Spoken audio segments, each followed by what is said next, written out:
I want you to visualize a storm for a second. And I don't mean a weather system with rain and thunder.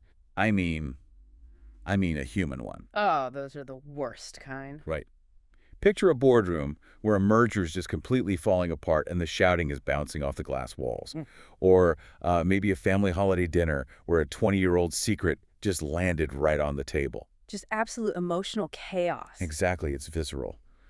Most people in that room are doing one of two things. They're either exploding and adding to the noise, or they are looking for the absolute nearest exit. It's the classic fight-or-flight response. Yeah. But if you look really closely at that image, there's usually one person who isn't doing either of those things. They aren't screaming, they aren't trying to fix it, and they aren't running away. They're just standing there. Perfectly still. And the weird thing is, just by them being there, the temperature in the room seems to drop about 10 degrees. You know, they were the eye of the hurricane. You have just beautifully described one of the most fascinating and honestly vital archetypes in the max energy ME80 personality system.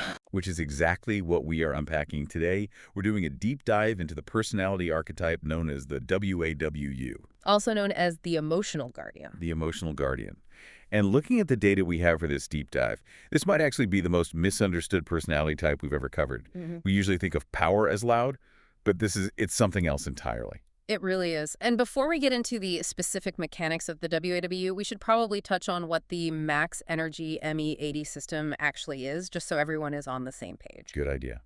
Because this is not your standard test, right? Right. Unlike standard personality tests that just list traits like, saying you're extroverted or you're organized, ME80 looks at human behavior as energy engineering. It's about flow. Like, where does your energy come from? How do you process the world around you? Exactly. It's less like a horoscope and much more like a wiring diagram for your brain. Okay, so let's look at the wiring diagram for the emotional guardian, starting with their identity.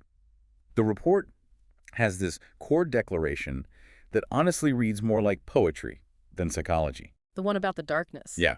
It says, waits at the edge of darkness for light, turning presence into the greatest strength. It is poetic. But if you strip away that flowery language, you actually get a very tactical definition. The WAWU's core motivation is emotional guardianship. That is the why of what they do. Right. But their primary method of action is what the report calls stable companionship. Stable companionship. See, that's where I get stuck initially. Because in the business world, and frankly, just in our culture generally, we really value fixers. We like the person who jumps in with a wrench and says, hey, I'll solve this. We do. We love a hero. But the WAWU doesn't do that, do they? No, and this is a crucial mindset shift. To a WAWU, a difficult emotion, whether that's grief, anger, panic, is not a problem that needs to be solved. They view it as a signal. A signal? That's a huge reframing. Right. Think about it. If your car's dashboard light comes on, you don't smash the dashboard with a hammer. You acknowledge it. Hopefully you acknowledge it. Exactly. To the emotional guardian, that emotion needs a container, not an immediate solution. Their entire control mechanism and philosophy relies on this belief. Which is what, exactly? They believe that if you can create a safe, sturdy container for that emotional chaos, the rationality will naturally return on its own. They don't force logic onto you. They hold the space until the logic feels safe enough to come back. Okay, that explains the guardian part perfectly. They aren't guarding you from the emotion. They're guarding the space for the emotion. Precisely. The report actually uses the analogy of a ballast, that heavy weight in the hull of a ship. The thing that keeps the ship from capsizing when the waves get crazy. Yes. The WAWU is the quietest ballast in an organization or a relationship. When the ship starts rocking violently, they provide that necessary counterweight. By just remaining quiet and present. Right. When everyone else is fragile or completely disorganized, they are receiving feelings that the owner of those feelings doesn't even understand yet. Okay. Receiving feelings sounds a little bit mystical. I want to get under the hood here. Yeah. Because the ME80 system is famous for its energy matrix. The 4 layers. Yes, the IP, IQ, EQ, and manifestation layers. This is the technical engine we were talking about. So how does a person actually function like a human ballast without just getting completely crushed by the weight? It's all in how those layers stack up. And this is where it gets really fascinating because the WAWU is essentially a walking paradox. Let's break it down then, layer by layer. We start at the bottom with the IP, or the inner value layer. This is the deepest kernel of the personality, right? The operating system. Yes. And for the WOWU, their IP layer is set to risk perception activation. Risk perception. That sounds, I don't know, it sounds anxious, like they're paranoid or something. Not paranoid, vigilant. Think of it more like a submarine sonar that is just running 24/7. Always pinging.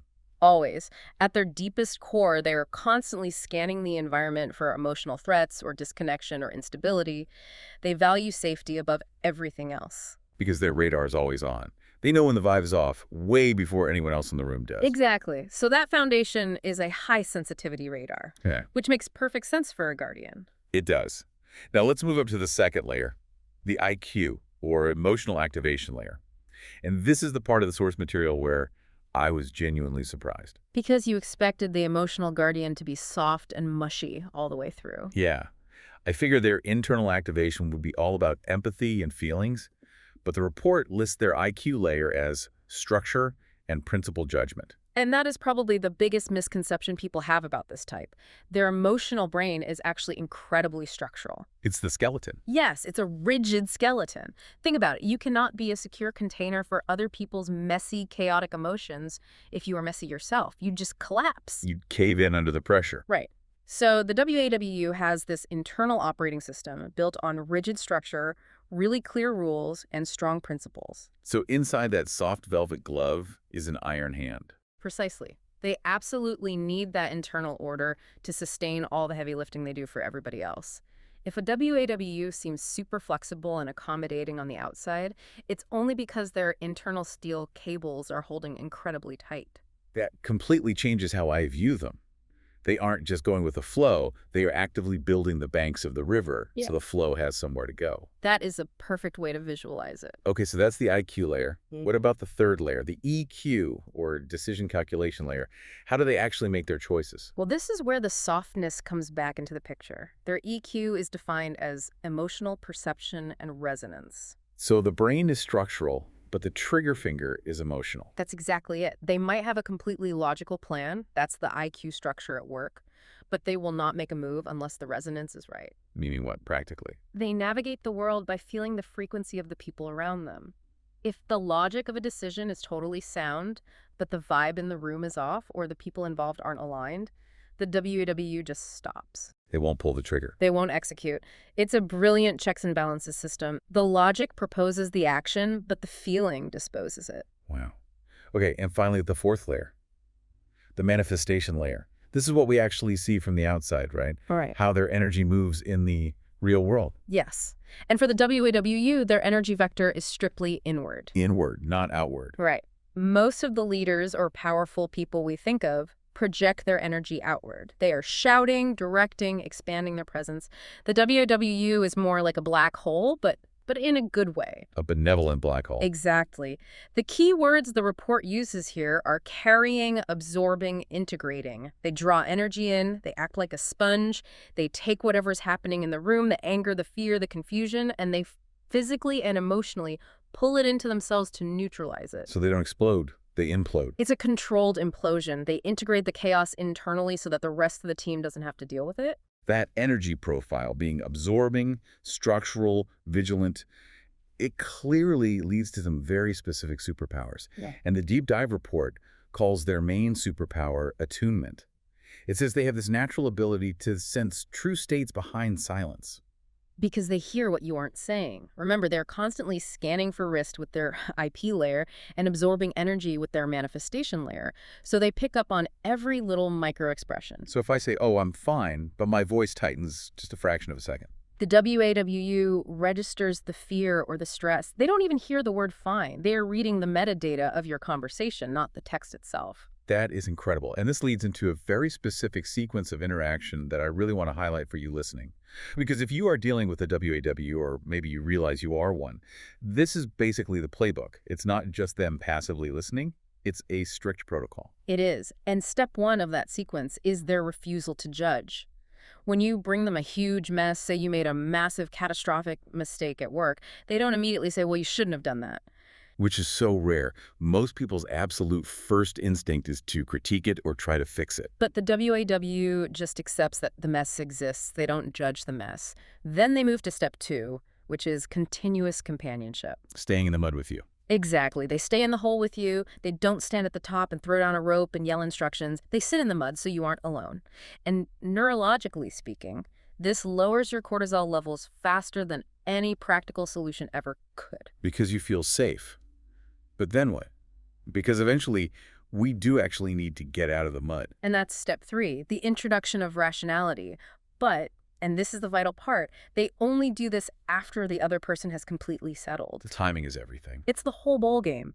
Once the emotion is drained away and the person feels secure, the WAW finally taps into that structural IQ layer we talked about. They gently step in to help organize the reality of the situation. Like, okay, we're calm now. Let's look at the facts. Right, because if they did that at step 1, you'd feel totally dismissed. They know they have to wait for the physiology to settle before they engage the psychology. This honestly sounds like the absolute ideal friend or partner or manager. But we really have to talk about the cost of this, because no engine runs at this level of efficiency without generating a ton of heat. No, they definitely don't. The report identifies a shadow blind spot for the WAWU, and it calls it blurred boundaries. This is the danger zone for this personality type. Remember, their manifestation layer is literally absorbing. If you are a sponge, what happens when you soak up toxic waste? You just end up holding toxic waste. And the real tragedy is that the WAWU often struggles to distinguish between your pain and my pain. Because they have such high empathy, they merge with the people they are guarding. So they take it all on as their own. Yes, they constantly ask themselves if they have done enough, and they completely overlook their own need for psychological boundaries. They are prone to absorbing excessive emotional burdens that just aren't theirs to carry. The report actually uses the phrase hidden internal depletion. That's a really scary phrase. It's hidden because they are the strong ones. They are the ballast. Nobody asks the ballast if it's feeling tired today. The WW will suppress their own needs for months, sometimes years, just quietly accumulating all this weight. And then what happens? Because a container can only hold so much. Then comes the crash. The report describes it as this sudden, shocking withdrawal. The sponge is completely full. It cannot take one single drop more. So the steady rock that everyone relies on just vanishes. Exactly. They might quit a job with zero notice on a random Tuesday morning, or they might end a 10-year marriage over a completely trivial argument about the dishes. They just shut down completely. To the outside world, it looks like this sudden, crazy snap. But to the WAWU, it's the result of 1,000 days of carrying heavy weight without ever emptying their container. That is a massive wake-up call.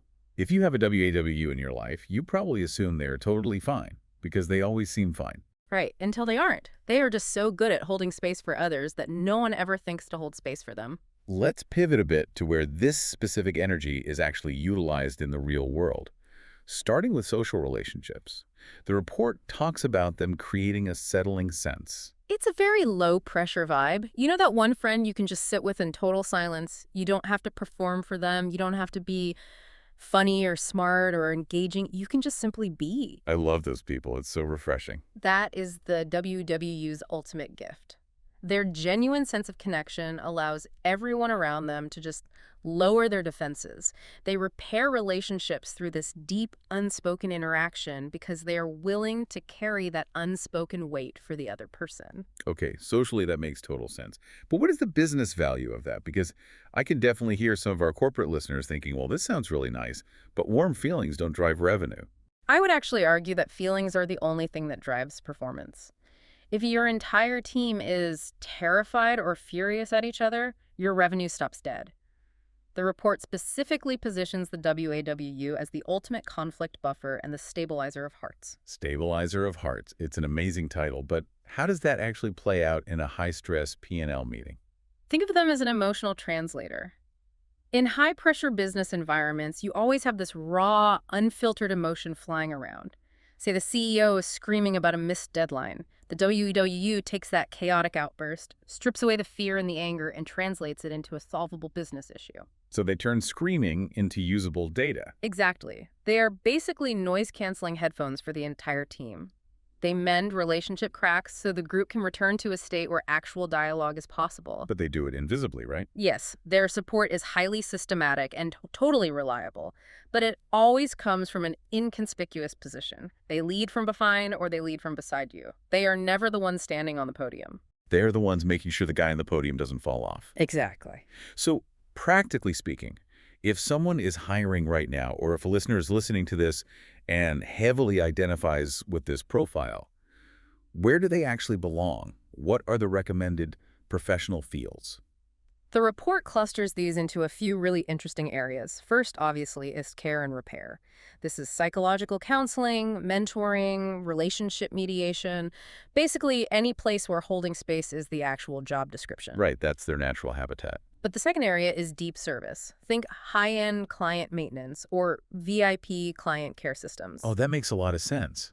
Because high net worth clients often have really high anxiety, and they essentially just want to feel secure. Absolutely. If you have a client who is volatile or just needs a massive amount of reassurance, you put a WAWU on that account. Making people feel securely held is paramount there. What about inside a standard corporate structure? That would be team governance. Roles like an HR business partner or team coordination, project support. You are essentially straddling the line between cold, hard business goals and warm, messy human needs. And a WAWU is the bridge for that gap. They are. Really, any special coordination role that requires high stability and high emotional value is perfect for them. If the machinery of your business is made of people, you absolutely need a WAWU to oil the gears. It's really fascinating to see how much we undervalue this quiet energy in our society until it's suddenly gone. It really feels like they are the unsung heroes of every functioning group. That's the core takeaway here. The WW's power doesn't lie in their speed, it lies in their persistence. It's not about being the sharpest, loudest knife in the drawer. It's about being the light that just perpetually remains burning when everyone else is totally burned out. They are the lighthouse. Yes. And remember, a lighthouse doesn't run frantically around the island looking for boats to save. It stands completely still. It shines the light, and it lets the boats find the safety themselves. That is such a powerful image to keep in mind. But it does bring us right back to that shadow blind spot, that danger zone we discussed earlier. It does. And this is actually the provocative thought I want to leave you with today. Let's hear it. If you are listening to this right now and realizing, oh, wow, my spouse is a WAWU or my lead project manager is definitely a WAW, ask yourself this. When was the last time you truly checked on them? Because they are standing still and carrying your unspoken weight every single day. Who is carrying theirs? Wow. And if you are the WNEU listening to this, are you remembering to empty your own container before you break? Because you cannot pour from an empty cup. And you certainly can't stabilize a sinking ship if you are quietly drowning yourself. Such a necessary reminder. This deep dive has completely changed how I look at the quiet people in the room. They aren't disengaged at all. They're just working on a much deeper frequency that I simply wasn't tuning into. Absolutely. It changes everything once you see it. Well, that brings us to the end of our deep dive today. I want to make sure everyone knows that all of this amazing analysis came directly from the Max Energy ME80 Personality Assessment Report. It is such a profound system for understanding not just who we are, but how our energy actually functions in the world. It really is incredible. And if this resonated with you today, if you want to find out your own type or just understand why your team acts the way it does, you should definitely check them out. You can visit their official website at www.maxenergylife.oho.com. And for you listening who want to connect on social media, you can search for Max Energy IFU or Met Energy on Facebook to find their official community. There are some really great resources over there. Highly recommended for anyone on a journey of self-discovery. Thanks for diving deep with us today. We'll see you on the next one. Take care, everyone.